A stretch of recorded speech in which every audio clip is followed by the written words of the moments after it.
on YouTube. Love 101 FM Jamaica. So we're live on Facebook and on YouTube.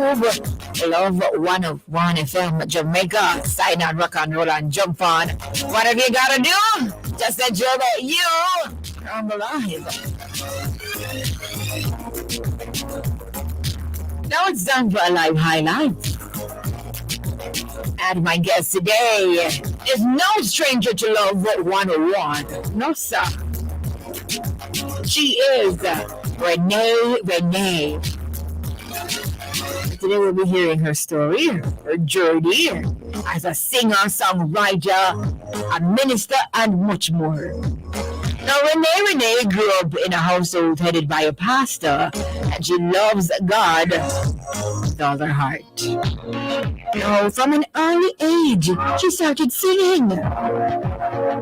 She started singing with the children's choir of her church when she was about 5 or 6 and aspired to become a singer from that age. She has served on several choirs, singing groups, and raised team of her church since then and started recording in 2018. She only released her first 2 singles in August of 2020, titled Lord, I Love You and Turn My Back to the Devil. And then after that, she recorded another song, When the Spirit Moves, which eventually became a part of her first album titled Lord, I Love You, which includes a Spanish and English collaboration with Christian Villalobos of Costa Rica, and was released on the 11th of December 2021, consisting of 9 tracks. She has since released Victory and is currently distributing her latest single titled Call Upon Your Name. She's also an author, and her first book is titled Raped. It's also available on Amazon under her legal name, Renae Stewart. So the next name, don't legal. You ready? Anyway, that's her stage name. She loves the Lord with all her heart and desires that her ministry and gifts will bring healing to the hurting and brokenhearted. Hey, Lady Renae, good afternoon, Renae. Welcome. Hey, Sarah, what's up? I'm good. I'm here, I'm a big fan. Welcome. You're good. Yeah, man, good. All right. Now, for those who don't know, I just gave you my bio, but who is Renae Renae, and why did you give yourself the name Renae Renae? Renae Renae. A Christ lover and a lover of people, someone who desires to see good in those persons around me and the success of everyone around me, probably even more than myself, if I'm to be honest. Just a lover of Christ. That's all I am, because he has been so much for me and done so much for me that I don't have a choice, really. And why did I give myself the name Renae Renae? Right. I thought about Sarah introducing me on a stage as Renae Stewart, and I said Renae sings, and I was like, no, that's not no. Yeah, what was it? So I just double up the first name. Renae, welcome, Renae Renae. You sound better, don't? It is so wassy. It's so Right. wassy, yeah, man. Okay, that's good. Now take us back in time, Renae, because when you were about 5 or 6, you decided that you wanted to become a singer. You know, them kind of people don't know about what they want to become. They want to play with Dolly and all of those things. But at that very tender age, you already knew that you wanted to become a singer. Now, does this talent, does it run in your family? In terms of professionally, no, but yes, my family has been involved in singing ministry within their church. My mom sings. My father, I used to think that he was an extremely good singer until I got bigger. Then I realized that probably not so much. Well, he passed now, but he used to sing when he was about to preach and all of that. But my brother, he was a part of groups coming up, the choir, lead singer, and all of that. We were always, as a family, cousins, everybody were always a part of singing. That was a big part of our ministry in church. But even though when I was small, I wanted to become a singer, as I grew older, I never thought it would happen. Like, I didn't see it happening, because a little bit after that, I would have told you that I wanted to be a pediatrician if you asked me. But the Yeah. first thing I can remember saying was that I wanted to become a singer. And I was like, when it happened, I was like, it's almost as if the mind knows when you're younger. It's as if God put it inside of you that it was going to happen, but you just never knew. Yeah. Mm. So, what was life like as a PK, pastor's kid? For me, it wasn't. I've heard a lot of persons talk about this, and they have this term, Pastor Pickney, the worst Pickney. That Yes, was not my exactly. experience. That was not my experience. And my father was not the type of person who, as much as he would tell you, if you say you didn't want to go to church, he would say, Renee, the times when you don't feel like going to church, that's the time you need to go to church. He Yeah. was never the type that would hold a broomstick over my head and say, you have to, and you have to line up. No, I didn't have that experience. My father was a real human, flesh and blood human being. My mother herself was, walking beside him the same way we were treated as we were children. We weren't treated much different. I just felt comfortable. I didn't feel any resentment towards being a pastor's kid or anything like that. So that was never my experience. I was okay and I wanted to be what I saw because what I saw was good. So it was a good experience for me. And that's good. I hear when you say he wasn't holding like a broomstick over your head. It's Oh, only people from a different parish, not the Kingston. Which parish are you from again, Renee? Mandeville, Manchester. But you see, Tim, I wouldn't know about this thing, because my young bud. Just But bud. I was born in Mandeville while my parents lived in St. Anne. Then we moved to Kingston. So I was living in Portmore during a lot of the time when I couldn't even be in. Yes, I used to go to the Church of God and attend the missionary church right around the corner from the Church of God in Portmore right there. So I was a Kingstonian for the parts that I could remember being a pastor's kid. Hold on. So Yeah. wait. They say Portmore, then they say Kingston. Which one do we do? Sorry, Portmore. Okay, Portmore. All right. So you're all over, man. So St. Yes, Anne, Mandeville, and Portmore, you got a church of everything, basically. everything. Yes. Now, what inspired you to maybe not not become a pediatrician and move into the singing part? No. As I grew up, I did not do pediatrics. I did not do anything in medicine or no science subject. The only science subject I did really was food and nutrition. So I actually did a degree in food and beverage management. So it was Oh, nothing to do with science. But after time, I didn't get the I wasn't getting into the field where I thought it would have worked out. yes, So yes. I eventually did not work in food and beverage for very long. But I eventually, while I was doing whatever I was doing on the side, I started pursuing singing. Oh, okay. So, what were you doing on the side again? A whole heap of different things. When I was working with a restaurant at one point, then I stopped working there. Then I was working with my husband's business. I'm actually administrative assistant for him. And then I have a small business on the side, like you, Sarah. So I just juggle a lot of different things. Okay, that's good. Now, what really brought back your love for music, Renee? I Sorry, hold was on, let me fix that. Renee. Actually, I was always doing music. I had always been singing. As you mentioned, I was a part of the praise team. I was always on the choir, one of the lead singers for the choir. So I believe what was happening is that because I'm very shy, I seem like I seem like an extrovert, but really and truly, if I'm on a stage, I'm shaking. I'm praying for the whole time. Yes, I even if I'm doing praise and worship in front of my church, it's prayer until the second I take that mic because I know how nervous I am. So I think in that time period, I was really just developing a bit of confidence to be able to step up. Because if I was singing on the praise team, my preference would have been to be backing you up. I'd be a very good backup singer for you because I'm giving everything around the back there to make you feel confident. Because I know how my confidence is. So, I'd give 110% in the background and I would always fight for the back. So in that time I was developing, eventually became a lead singer on the praise team and all of that. So, it was honing my skills, honing my confidence and all of those things. So it's just time. I believe time is the master. So it just took a while. Well, that breaks right there, sir, because it's first I hear somebody fighting for the back. Oh yes. Well, it's the opposite. No man, corner mic, back mic, every mic around there. So that's what I want.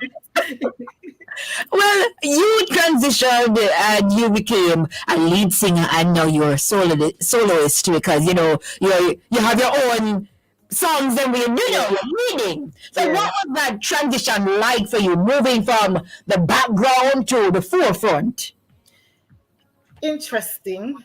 It was scary, but I make a habit of doing things that scare me, even though I know I might fail and it might not be the best that I know. Like in my head, I know I can do better than what I do when I step forward, but it's better to do it and overcome this stage and then do it and overcome a second stage than not to do it at all. So Yeah. it's always my decision, even though I was scared, even though I thought I'd fail, even though sometimes you embarrass yourself because I think the best of us embarrass ourselves on a stage sometimes. Right there, so. Yeah, yeah. So I just Right. decided to do it, and I encourage people to do it. Face your fears and do it anyway. Mm. How do you deal with nervousness? You mentioned that, when you're supposed to go on the stage, you're just praying. You're praying, really good. So, apart from praying, what else do you do? Prepare. Prepare. So rehearse, do your warm ups. I'm not very good at doing warm ups, but lately I've become more disciplined with the warm up thing. So you're kind of making sure that you're physically prepared, you're spiritually prepared, and I try to ask God to download in my spirit what it is that He wants for that moment, because I know each moment is different. It's a different crowd, it's a different need in the time. So I just try to hone in on God and allow Him to take over, because if I do it in myself, I think when you're on a stage, you can feel when it is you and you can feel when it is God. Yes. Literally feel when you hand the reins over to God. There's a different feeling. So I try as best as possible to stay in that space, because when I'm in that space, whether I feel good or whether I have done the best that I can do physically, I know that I've made an impact. So I just try to stay there and just say, God, whatever you will be done, and leave it there. Mm. Now, since you started recording songs in 2018, how has that been for you? What has the journey been like? Again, interesting. When I started in 2018, all right, I'm going to go into a testimony kind of thing. When I started in 2018, shortly after I started, I had been struggling with fertility issues in my marriage, right, for 6 years. And right after I started recording for the first time, I finally got pregnant and I lost the baby 8 weeks right after. After waiting, praying, everything, right after I got the first one, I just lost it. And that, to me, from the spiritual standpoint, I saw it as trying to be a distraction for me. It's as if the devil was trying to use it to get at me and for me to give up. So it has been interesting in different ways. Like there have been trials, there have been things that come at you that hadn't come before. Like there are changes, but it shows you that you really were destined to do what you are doing. It kind of Yes. validates what you are doing. So it's Yes. interesting. It's been discouraging at times. You struggle. You thought persons would look out for you when they don't look out for you. You realize that a lot of the legwork, most of the legwork, you can have to just do it yourself. You have to put in Yes. spaces. You have to make sacrifices, financial and otherwise. You have to pay to go to some concerts when you don't have no money. You have to sacrifice, take from here, so rob from Peter and feed Paul. I mean, it's been that kind of a journey. Hold on. Rock from Peter, feed Paul. Oh yes, you have to. Christian. So many times I take my loan money and I pay to go to a concert, and right after I go to that concert, God give me back that money double. So I've done that. We've been to those places where we have to sacrifice, literal sacrifice, so that you can minister to somebody. So that's Oh. part of the journey for me. But it has been rewarding, and I can't regret it. I cannot regret a move that I've made, and I mean, working along with other artists like myself, we've done it together, you know. So it's been a overall wonderful journey, even though it has its challenges. Talk to us about some of those challenges. Apart from, you have to use your loan money to go to the concert, but God gives you back, in a double Oh portion. yeah, Yeah. yeah. So one of the things that I think God downloaded in my spirit is to try and help others around me, even though I need help. The fact that I needed help means that somebody else needed help because they're likely going through the same thing that I'm going through. Yeah. So I tried to find a way that I could help other persons and see if we could help each other. So what I found is that working together as a group of young artists, because I have a group of persons that I work with. Anywhere I go, you will see Jace behind me. Behind Jace, you will see a Kevin Jace, you'll see a Jason Royalty, you'll see a few other. Anywhere we go, if somebody calls for a concert, the first question is, can you take other artists? That is always the first question to ask. Wow. So that's kind of the type of relationship, the family relationship. Even Praise Productions, that's one of the reasons why we started Praise Productions, because it push other artists like ourselves. So, it's been that kind of a journey, and I just love the fact that we can be a family working together and ministering together, sharing resources, and blessing other people. It's been a wonderful journey. Ah, I love that. All right, so at this moment, I'm going to just break a little bit. It's 3:16, and you have a new song. It's called "Call Upon Your Name" by Renae Renae. Hey, was it on the part Call upon your name?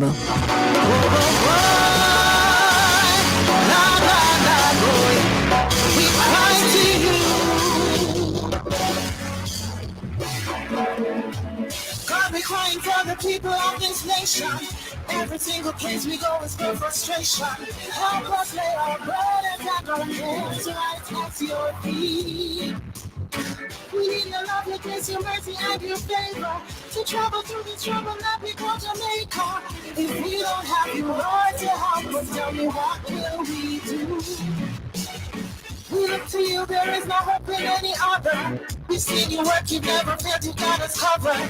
There is no mountain bigger than you, no, you cannot fail. Never done, we won't surrender this here island. We will cry out to our God, ask him to save us. Let him turn his face to Jamaica, purge it from sin. But in the meantime, Father God, I'm gonna worship. I give you praise because I know you're gonna fix it. I bless your name and worship my King and Majesty. I will call upon your name.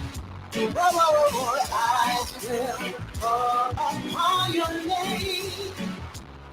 I give you all the honor.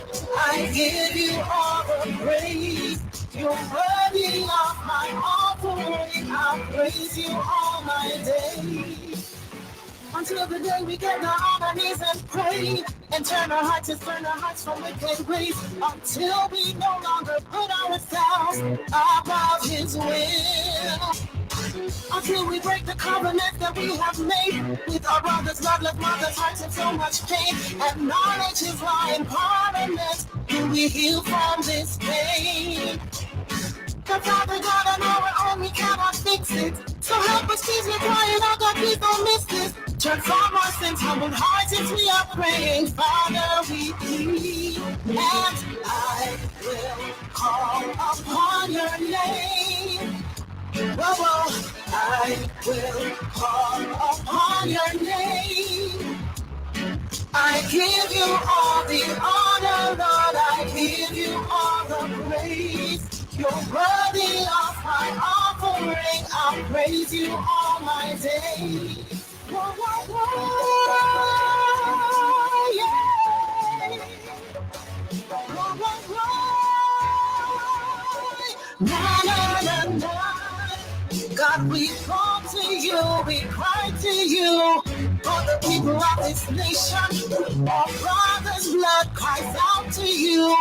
Come and heal the situation. I will call upon your name. I love it. I love it. Renae Renae. Call upon your name is the name of that one. No, Renae, what's the process like when you go to write your songs? The process, I don't have a process, Sarah. I can be in my bed. I wake up hearing a song. Victory, I woke up hearing Jermaine Edwards singing the song. And I was about to go back to my bed when I realized this is not a song I've heard on the radio. I was like, wait, hold on, make a wake up good now. Wake up good. Yes. I'm just trying to grab the paper and start writing what I heard. Because most of the times when I'm writing, I'm hearing. So I just write what I hear. And then a lot of times now the experience is coming out with it. Like Call Upon Your Name. It was a project that CERN and Biblical asked me to be a part of. And when I started listening, because I listened to this probably 5, 10 times before anything at all sensible comes in.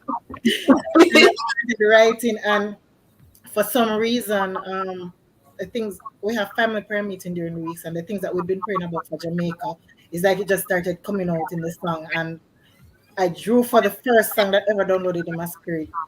which was a whole miracle in itself. I shared my testimony about that before, Yes. where I had struggled to write, and that song just came within a few minutes.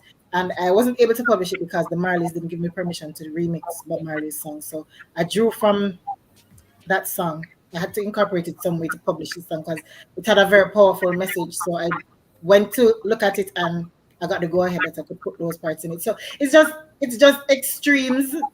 When you're writing a song, it can be a simple thing or it can be complex or it can happen in your sleep. It can Lord I love you. I was walking outside, I heard Lord I love you, and I had to turn back and go get pen and paper. So it's not really that you just sit down and say, I'm going to write a song. It doesn't Oh, happen that way for me, no. it doesn't. Lord, I love you. So you turn back. Say, Yeah, you turn yeah, back and you say, listen, I have to go write this down because we need yeah, a pen and paper yeah, because the iPhone or the Android, yeah. Android, won't do. Sometimes you have to draw for the phone and start recording same time too, so that you don't forget it, depending on what you're doing at the time. Okay, all right. So here's a piece of Lord, I love you. By the way, how would you describe your musical style? I blame Randall Positive, Kevin Denzel, and all of those guys. Let me just give a disclaimer. And I've got account for myself in a heaven because it's gonna cause me to write reggae. But everything that comes out, you see, because when I'm de-stressing, I Yeah. pull for reggae. Even though I'm a praise and worship leader, I pull for reggae. That's where I de-stress. That's where I do my spiritual battles. I put on a song and I'm walking around the house, blooding up everything in reggae. So normally when I start writing, even though I beg God, God, how come? Because people expect, but it's what I get. That's what I have to write. So Yes. So reggae. So you done the people them already. So reggae kind of style you yeah. advertise. Okay. It's never hard to find Lord, I love you. Let me tell you one more time, Lord, I Nice, nice. love you. No one before you. With my heart, my soul, my mind, Lord, I love you. Now we're not describe yourself in 3 words. Lord, I love you. Renae, you're rocking to the song. Describe yourself in 3 words. Um, strong-headed, but loving, and very loyal. Strong-headed but loving. It's one that loyal. One more. No, strong-headed is one, loving is the other, Oh, and loyal. just a bunch. It's like yeah. Okay, okay. So yeah, I didn't hear Shy. I'm surprised. Shy the more. Ish. I'm getting over it. Shy ish. Yes. Okay, all right. So how do set yourself apart from the other artists that we have in the gospel music industry, Renae Renae?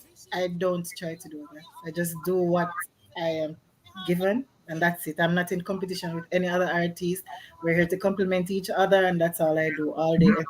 Word, word, me love that, Renae. You're a preacher, well, you're a pastor's kid, Ever thought of being a preacher, a pastor? Thought about it one time, but Because it's a sermon right here, Lord of mercy, Lord I love you, Right there, so. Now, what is something that you learned early on in your career? Even though you're still young in the business, because 2018, no, it's not young. That's 6 years, just about. No, so. yeah, Because 2018, thereabouts. yeah, Of it's about 6 course. years. Mm. Yeah. What So, have I learned? yeah, that made you a better artist. Sadly, the one thing is that we don't look out for each other enough, and we need to. And I think that has made me a better artist because of the whole family thing that we developed. That's honestly what I can say. Yeah, and that's why you have praise production now. Tell us about that, the inception, what inspired this. I know you want to get other artists, the young artists out there, but tell us more in depth. I hope I don't offend anybody by saying this, but I just didn't think we were hearing enough of our songs as younger artists, and I cannot blame a Sarah Ann or a Rebirth or anybody because it is what the audience wants to hear, and a lot of times they call and they request the same songs over and over. I remember one summer listening, and every single day for the summer I was hearing the same songs in succession every day, and it's what people were requesting. You understand? People were requesting. So I'm like, okay, we need to carve a spot out for us because it is what it is. We Yeah. just do what we can do to you know get the result that we want to have. So that's why Praise Productions came about. And we just can I just use this opportunity to ask people request younger artists' music. Please, Yes. not when you do that. Go on their YouTube pages and listen. It doesn't cost you a dime. Yeah. Just request their music and listen to their music. It is encouraging. It helps us to get the message out there. You're not hurting anybody by just listening. Yes, and you guys put a lot of work because listen, even though you're out there not to write songs, I know chicken enough. No, I know chicken. And when I I can say tell you. chicken, that means it's not easy. Yeah. And my country girl enough, so you're gonna hear these things. Please. And then you have to pay for student time and then you have to pay to record it, then you have to get for the holy for things, Whole heap. Holy Takes a for lot. work. It takes a lot, but you see, for the love of it, people do it. The artists, they're going to do it because they're ministers, and at the core of them, it's the love of God and the love of what they do. So supporting them is not a bad thing, can never be a bad thing. And the least that you do is encouraging for us. Wow. And in that same line, if you could change something about the gospel music industry, what would you change? That the support for younger artists. Support for young Definitely, that would artists. be the one thing. Wow. Do you think there's a double standard in gospel music? Yeah. Yeah. Mhm. Yeah. Short and spicy. Yes. I Sure. want more. Okay. All right. So let me put a pause on the musical aspect of things, and we're gonna go to Renae, the author. Now, talk to us, Renae. How this authorship came about now. The first book I published, I wrote that when I was in first form. Wait, hold on. That is raped. Yeah. Tell us about that. That's a very the title and everything. Tell us about that book. Yeah, I know it's provoking. It can be emotionally provoking too, and some persons might want to stay away from it. But growing up, I don't know how many of us know that the statistics in Jamaica at one point was, I think, 1 in 3 persons, females, were either raped or sexually assaulted. And I grew up in that statistic, being I was not raped, but I was exposed to a lot of the things that were happening. Myself, I was in a sticky situation coming up. There were little things that happened, and then I had a relative who went to jail because of molesting his children and a lot Wow. of stuff. And then I had friends coming up. Even though I wrote that book, in the skeletal part of the book was written in first form, I put meat on it coming up because there were other experiences. I mean, when I was in college, we had 11 persons in the class. At least 3 of them were raped in a class of 11 persons. So the statistics in Jamaica, they're daunting. And as a Christian, I believe that I need to put an emphasis, or call attention to things that are real, things that are happening among us, even though it might not be tasteful to everybody, but Yes. it's about real situations. So as I came up, that was my experience. I chose to write a book from that perspective. It was fictional, but it really delved into emotions that I myself have felt because of the experiences I've had. Things that other persons respond, because some persons' traumatic response to being raped is to become now promiscuous. Some persons, they avoid men. So there are so many different things. There are things that when you get married, you end up acting out certain things. Your husband don't know why you're doing it, but it's Yeah. because you experienced when you're younger.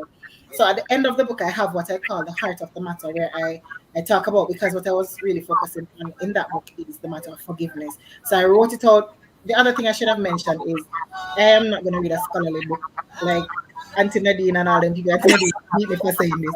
She will read like those real deep books. If I read that, I get through half of it and I put it down and I'm not going back to the book. But I will read a story from beginning to end in 24 hours. So I thought, if I am like that, persons like myself could get the crux of the matter from a story instead of a philosophical book. So I wrote it in story form so that persons who are like me could, get it in a way that's more relatable and story form. And then the heart of the matter kind of help you to process what you had read and process your experiences so that at the end of the day, you can make a decision to forgive and move on. Nadine just laughed when you called her name a while ago. She just did. Because I know she's an avid reader. So I know she'd have beat me if she hear me say it. Really, really. Let me just go to the fact that you wrote a piece of this. It was a piece of this. Well, did you I put wrote all of the book, but I put more onto it as I went along. what's on first form, Renee? Yeah. No, man. Listen. Whoa. First form. That's good. Thinking maturely from that young age, man. My. So This any is more just books? gifting. It's a gifting. Any more books? Yeah, I have a few written. I'm working on putting out an audio series of one of them now. I'm working on a series where I guess I call them the Anne series because what I did was to The Anne? yes, because I created a character called Job Anne, which would be the female version to Job. Oh, I created a character called Ruth Ann, which would be the Jamaican version of Ruth in the Bible. all Yeah. right. I'm working on doing that to put out on YouTube soon. Hopefully. Okay. No, Boaz Anne. Boaz is gonna be in Ruth Ann. So Okay. Okay. All right. No. What do you do in your spare time and those things as hobbies? No. listen to music, read and write. Read and write. Listen to music, read and write. And You're I working on some new songs. It sounds like you're working on some new songs. yeah, man, I have the songs. It's just a matter of being able to put them out. But time is the master. Yes. What's your favorite meal to cook? Favorite meal, sweet and sour chicken. Oh, well, I don't know. That's not that work for me when I do it. It's just Remember, I'm a food and beverage major. Chinese is my Chinese is my yeah, chef, man. Yeah, chef. You're food and beverage management. Not really culinary, but yeah, chef. You is a chef, Renee. So your husband, when your husband see you in the kitchen, I say, yes, man. My wife, a chef. I said, oh. Yes, sir, my husband a fussy over my food, none of that. He like the down to earth Jamaican food. Oh. No, if you weren't doing music, what would you be doing? What would I be doing? Pediatrician? No. Cooking? No. What? No clue. I think just writing full time. Writing full time. Releasing books. Mm-hmm. All right. Okay. Now, let's go over to the fun room a little bit. So you told us your hobby, you love to cook. Yeah, not your hobby, your hobbies. You love to cook, you like to read, you like to write and listen music and those things. You can swim? I did a course at UTech, yes.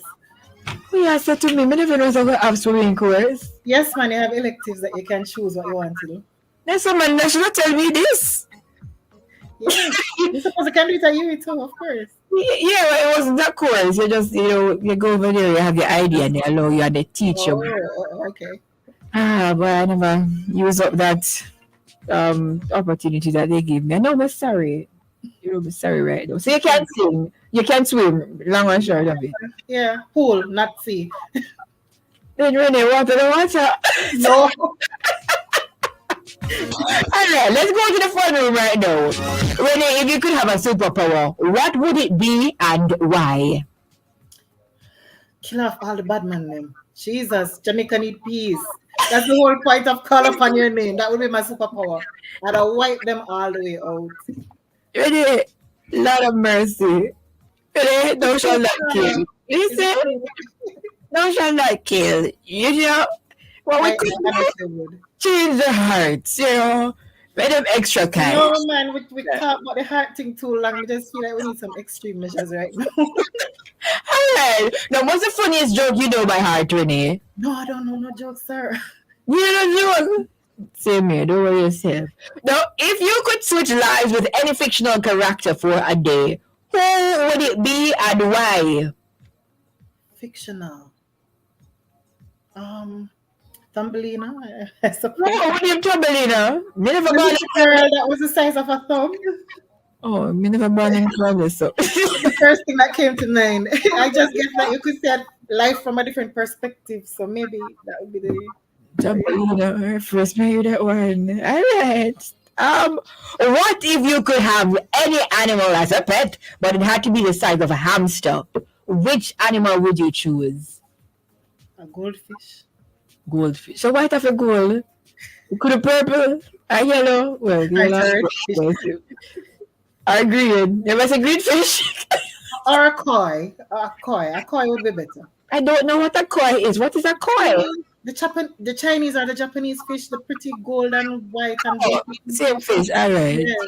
Fish. All right. Koi. No problem. No. If you were stranded on an island, like in the desert, and you can only bring three things, what will those three things be? Sorry to call my son a thing, but my son is number one. Then you tell me you in a trouble and you want your son in the trouble with you? No man, me and him anywhere I go, except hell, he has to come with me. All right. So your son in the desert with you. What else? My phone. I need internet service to listen to music. Yeah. Yes.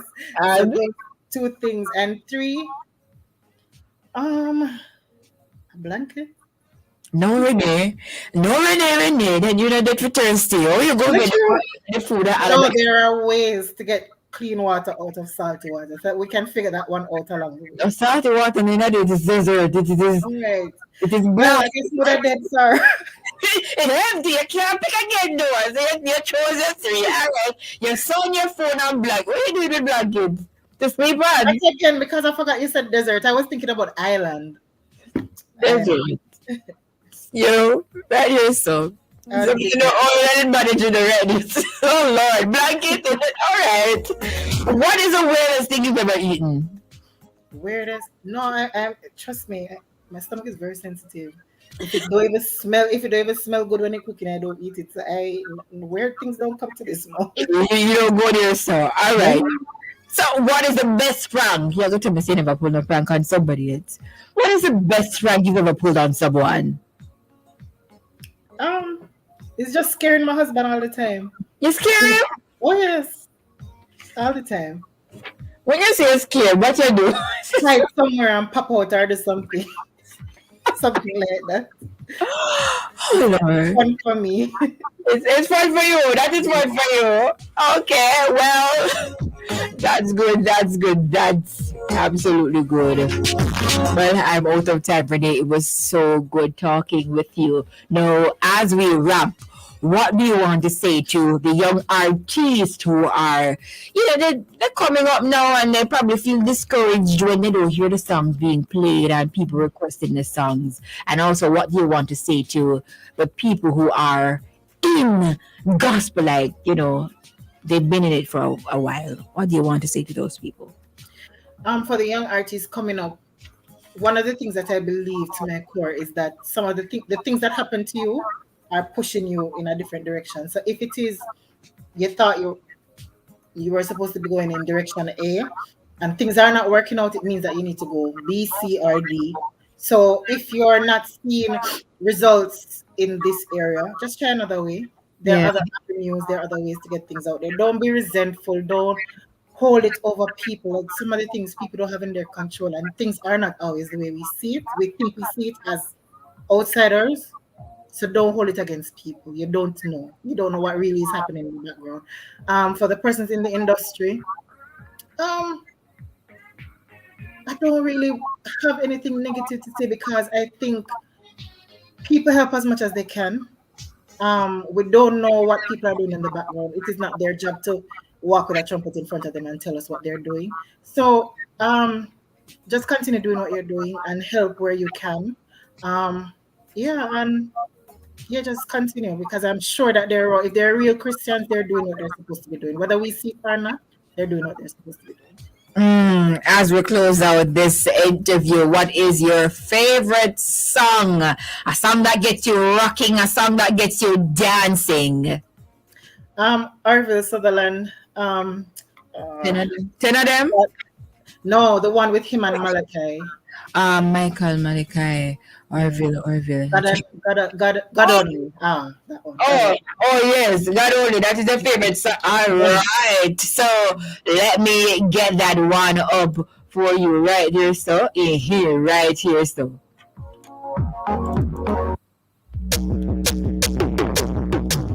Michael Malachi, Orville cool shit. How long will they be on 2 opinions? God the God serving. Everything I train you want in a talk to them. Listen.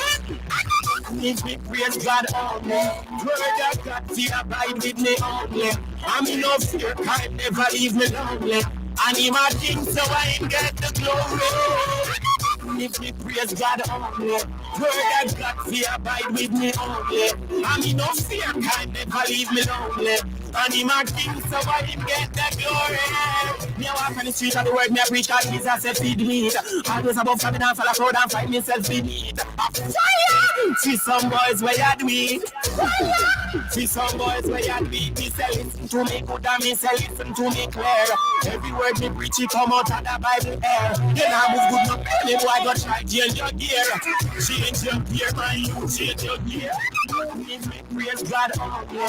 Word of God, see abide with me only. I'm in no fear, time never leave me lonely. And him a king, so I ain't get the glory. If me praise God only. Word of God, see abide with me only. I'm in no fear, time never leave me lonely. And him a king, so stop it. Stop it, calm down. But I'm out of time. Thank you so much again for stopping by inside our live highlights. Boy, ready? Go with yourself. Thank you so much for having me, Sarah. Oh, thank you. And lots of love and lots of blessings. And keep on doing the work that you're doing. All right? Don't stop. Same to you. Same to you, my dear. Bless you. Yes, God, keep it cool, keep it cool.